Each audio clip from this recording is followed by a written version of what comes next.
Hello everyone, welcome to law learning school. आज की video में हम बात करेंगे जो मैरिज के एफिडेविट होते हैं, कोर्ट मैरिज के डॉक्यूमेंट क्या क्या होते हैं, क्या क्या अटैच होता है और कोर्ट मैरिज कैसे करवा सकते हैं। ठीक है। और सबसे पहले हम बात कर लेते हैं कि इसके लिए क्या चाहिए होता है कि आपके पास स्टाम्प पेपर होने चाहिए, या आप 100 रुपीज़ का ले लो या 50 रुपीज़ का ले लो, जिस भी तरह से आप लेना चाहते हैं तो आप ये स्टाम्प पेपर ले सकते हैं। और उसके ऊपर आपको एफिडेविट बनाना होता है। स्टाम्प पेपर के ऊपर एफिडेविट में क्या क्या आएगा, पहले तो नाम लिखा जाएगा, उसके बाद एज, उसके बाद सन ऑफ, रेजिडेंट करके पोस्ट ऑफिस, तहसील, डिस्ट्रिक्ट, मतलब पूरा ही एड्रेस जो होता है वो लड़के का लिखा जाएगा, मतलब जिसका भी आप पहले बनाना चाहते हैं। यदि लड़के का है तो लड़की का। तो उसके बाद लिखेंगे do hereby solemnly affirm and declare on oath as under with. फिर नीचे लिखा जाएगा, यदि ऊपर लड़के का नाम लिखा है तो नीचे लड़की का नाम लिखा जाएगा जिससे भी आप मैरिज करना चाहते हैं। That I have married with name and daughter of, उसके बाद डॉटर ऑफ करके उसके पिता का नाम लिखा जाएगा, रेजिडेंट ऑफ लिखा जाएगा और उनका पूरा एड्रेस लिखा जाएगा। फिर आपको टेम्पल लिखना है जिसमें भी आपने, जैसे कोर्ट मैरिज करवाने से पहले जहाँ पर आपने जो है वो मंदिर में जाके शादी की है। यदि नहीं भी की है तब भी आप जो है वो इसको नहीं लिख सकते, और यदि यहाँ लिख देते हैं तो उसके बाद आप मंदिर में जाके कोर्ट मैरिज के बाद वहाँ मैरिज करवा सकते हैं। ठीक है। मंदिर का नाम लिखना है जिसमें भी आपने मैरिज की है, तहसील लिखना है, डिस्ट्रिक्ट लिखना है और जो भी आपका स्टेट है, और according to the Hindu custom and ceremonies on date लिखनी है कि इस डेट को हमने मैरिज की है। ठीक है। और that I am not related to, मतलब उस लड़की का नाम लिखना है यहाँ भी। I am not related to with an prohibited degree sapinda relationship, mean इसने जो यहाँ पर अफर्म दी है, ऑथ दी है कि मैं जो कहूँगा वो होगा। पहले तो उसने बोला कि मेरी मैरिज जो है वो उससे हुई है, और दूसरी में बोला कि हम लोग जो है वो स्पिंडा प्रोहिबिटेड डिग्री में नहीं आते हैं, और तीसरी बात करी that I have married with, उस लड़की का नाम आएगा, with my free will consent and without any pressure. और फोर्थ पॉइंट लिखा जाएगा that I shall perform all matrimonial obligation toward my wife. फिर उस लड़की का नाम लिखा जाएगा। ठीक है। Arising from his bed law. ठीक है। और नेक्स्ट में लिखा जाएगा दैट फ्रॉम, डेट लिखा जाएगा कि इस डेट से उस लड़की का नाम लिखा जाएगा आगे। ठीक है।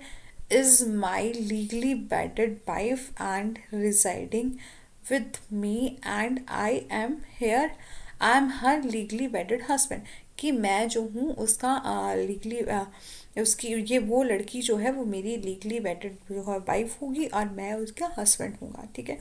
यहाँ पर आपको नोट करना है, ये फिफ्थ पॉइंट है, यहाँ पहले डेट लिखनी है, उसके बाद लिखना है उस लड़की का नाम जिससे भी आप शादी करना चाहते हैं। और सिक्स पॉइंट में आएगा ऑन द बेसिस ऑफ, ये सारी ही जो आपने 5 पॉइंट लिखे इसमें जैसे कि आपने पहले नाम लिख दिया, एज लिख दी, सन ऑफ लिख दिया, पूरा एड्रेस, और फिर लड़की का नाम लिखना है, फिर लिखना है कि हम उस लड़की का नाम ही यहाँ पुट करना है, बाकी सारा ही परफॉर्मा ये है। यदि आपको इस अकॉर्डिंग जो है बहुत ईजिली तरीके से आप एफिडेविट बना सकते हैं। और फिर लास्ट में आएगा on the basis of this affidavit my marriage is registered before the panchayat. ठीक है। ये पंचायत जो है एफिडेविट जो है उनसे रजिस्टर्ड किया जाए। फिर प्लेस लिखना है, डिपोनेंट यहाँ पर साइन होंगे, यहाँ पर साइन होंगे उस लड़के के जिसका भी एफिडेविट है। देन यहाँ लिखा जाएगा I the above named deponent to hereby further declare that my above deposition is true and correct to the best of my knowledge and belief, and no part of it is false or not anywhere anything has been conceal, कि मैंने यहाँ पर कुछ भी छुपाया नहीं है। जो भी आपको एफिडेविट में लिखना है थोड़ा बहुत वो सही ही होना चाहिए। ठीक है। और फिर आपको दोबारा से डिपोनेंट लिखना है, यहाँ फिर से साइन होंगे उस लड़के के जिसकी भी मैरिज जो है वो करवानी है, और साथ ही में नीचे आएगा विटनेस और आइडेंटिफाइड। ठीक है। विटनेस के नेम लिखने हैं यहाँ, जैसे कि इस परमेश्वरी दास का नाम लिखा है, राम कुमार प्रधान लिखा है या राजेश कुमार, और विद पूरा एड्रेस लिखना है। ठीक है, ऐसे लिखना है son of Shri and resident of, मतलब पूरा लिखना है। यहाँ तो मैंने ऐसे ही किसी के नाम उठा के लगा दिए यहाँ पर, जैसे आप 2-3 जो विटनेस लगाना चाहते हैं।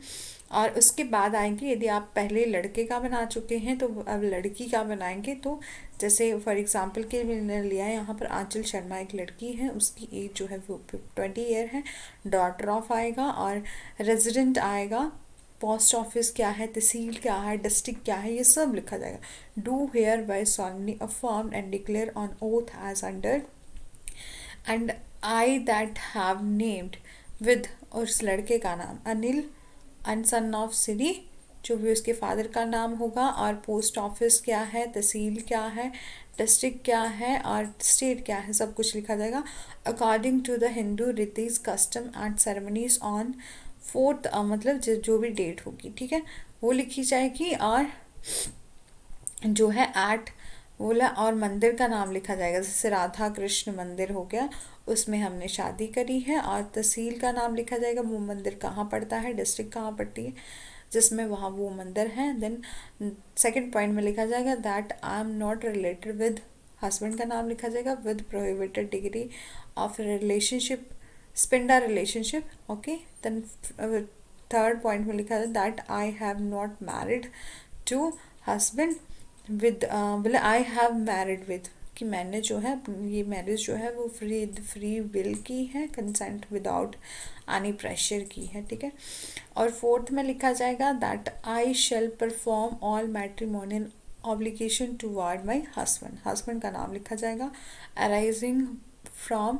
His wedlock. And next point में दैट फ्रॉम द डेट, मतलब जिस डेट को आपकी मैरिज होनी है वो डेट आपको यहाँ मेंशन करनी है, और अपने हस्बैंड का नाम लिखना है, is my legally वेडेड husband and residing with me and I am her legally वेडेड wife.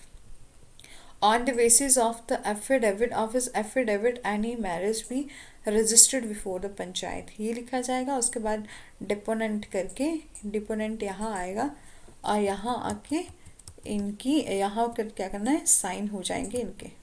Deponent जो है वो लड़की साइन करेगी जिसका एफिडेविट है।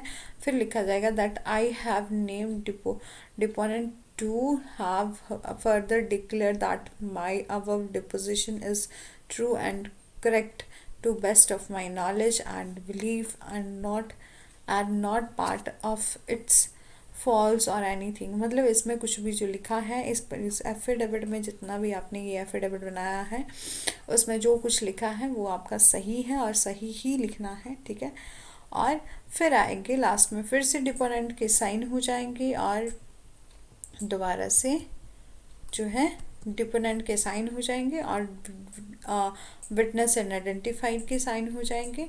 और यहाँ दोबारा से फिर से मैंने ऐसे ही नाम लिख दिए, लेकिन आपको क्या करना है, जो पूरा एड्रेस लिखना है। जैसे ये पर्सन का नाम हो गया, सन ऑफ हो गया, फिर उनका एड्रेस लिखा जाएगा, फिर सेकंड पर्सन का नाम, उनका एड्रेस, और वो सब। ठीक है, मिनिमम 2 विटनेस की रिक्वायरमेंट होती है, और साथ ही साथ जैसे कि ये एफिडेविट ही स्टाम्प पेपर पर प्रिंट कर, मतलब स्टाम्प पेपर पर लिखने होते हैं, और साथ ही साथ आपके जो भी आइडेंटिटी प्रूफ होगा, जैसे आपकी 10th हो गई, आधार कार्ड हो गया, और विद आपकी जॉइंट फ़ोटो लगेगी, और आपके मैरिज के एफिडेविट, आप मैरिज के डॉक्यूमेंट जो हैं वो रेडी हो जाएंगे।